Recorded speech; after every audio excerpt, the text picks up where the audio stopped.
Ecclésiaste, chapitre 3. Il y a un moment pour tout et un temps pour toute activité sous le ciel. Un temps pour naître et un temps pour mourir. Un temps pour planter et un temps pour arracher ce qui a été planté. Un temps pour tuer et un temps pour guérir. Un temps pour démolir et un temps pour construire.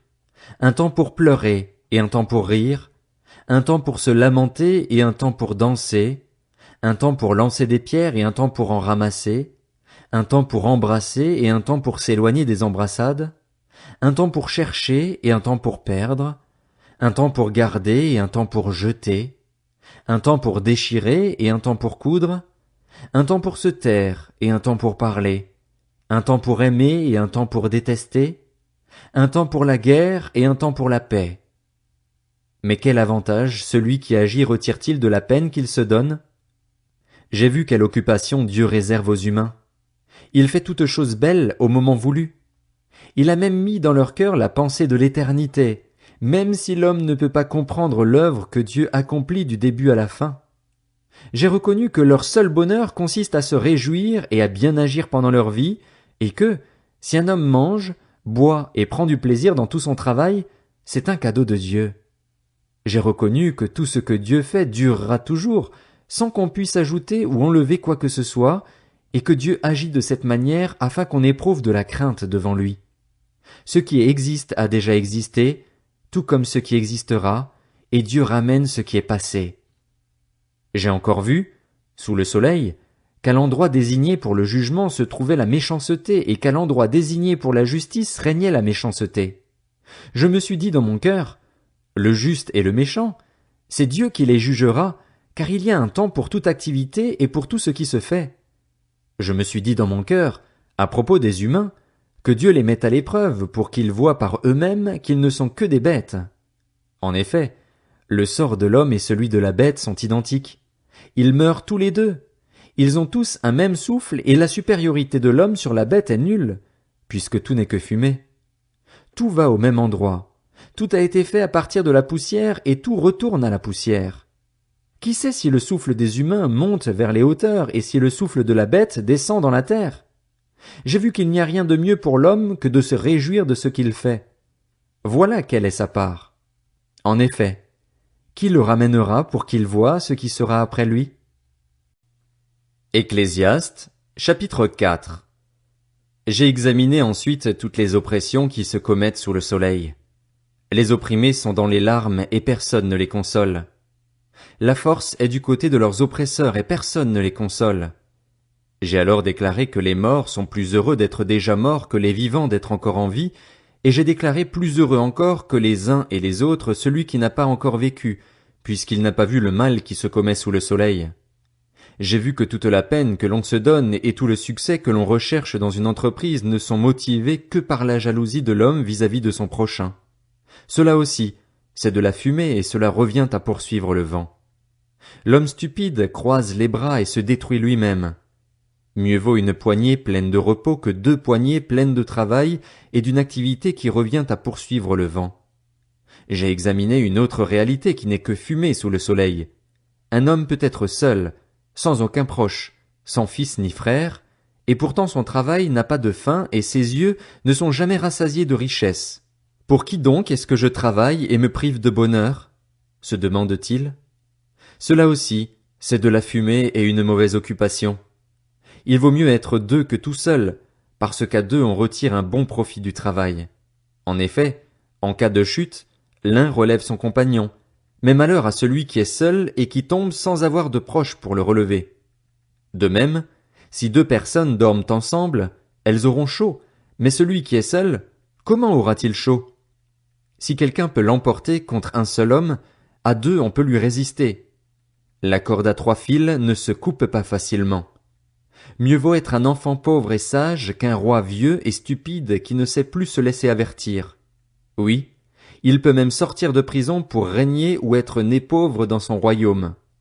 J'ai vu tous les êtres vivants qui marchent sous le soleil se rallier à l'enfant destiné à succéder au roi et à régner à sa place. Il n'y avait pas de fin à tout ce peuple, à tous ceux dont il avait pris la tête. Pourtant, les générations suivantes ne se réjouiront plus à son sujet. Oui, cela aussi, c'est de la fumée, cela revient à poursuivre le vent. Veille sur ton pied, lorsque tu entres dans la maison de Dieu. Approche-toi pour écouter, au lieu d'offrir le sacrifice que présentent les hommes stupides parce qu'ils ne savent pas qu'ils agissent mal. Ecclésiaste, chapitre 5. Ne t'empresse pas d'ouvrir la bouche. Que ton cœur ne se précipite pas pour exprimer une parole devant Dieu. En effet, Dieu est au ciel, et toi sur la terre. Que tes paroles soient donc peu nombreuses. Oui, les rêves surgissent dans un flot d'occupation, et la voix de l'homme stupide dans un flot de paroles. Lorsque tu as fait un vœu à Dieu, ne tarde pas à l'accomplir, car il n'aime pas les hommes stupides. Accomplis le vœu que tu as fait. Mieux vaut pour toi ne pas faire de vœu plutôt que d'en faire un et de ne pas l'accomplir.